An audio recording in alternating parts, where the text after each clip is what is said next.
ह्या 4 चुका पालकांसह त्यांच्या मुलासोबत असलेलं नातं बिघडवण्यासाठी कारणीभूत ठरतात. चूक नंबर 1, मुलांना सतत वारंवार धमकावणे. उदाहरणार्थ, "तू होमवर्क नाही ना केलास तर आपण फिरायला काही बाहेर जात नाही."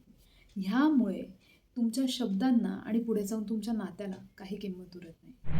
चूक नंबर 2, छोट्या-मोठ्या चुकांसाठी खूप जास्त ओरडणं किंवा प्रचंड मोठं लेक्चर देणं. ह्यामुळे मुलं तुमच्यापासून गोष्टी लपवायला, नंतर खोटं बोलायला सुरुवात करतात. चूक नंबर 3, वारंवार जर पालकांची चिडचिड होत असेल तर त्यांचं मूल हट्टी बनतं. आणि चूक नंबर 4, जर तुम्ही तुमचं मूल तुमच्याशी बोलत असताना त्याचं नीट ऐकलं नाही, तर पुढे जाऊन ते मोठं झाल्यावर जेव्हा तुम्ही त्याच्याशी संवाद साधताय, बोलण्याचा प्रयत्न करताय, तेव्हा तुमच्याकडे दुर्लक्ष करेल. मुलांना ना परफेक्ट पॅरेंटची गरज नसते.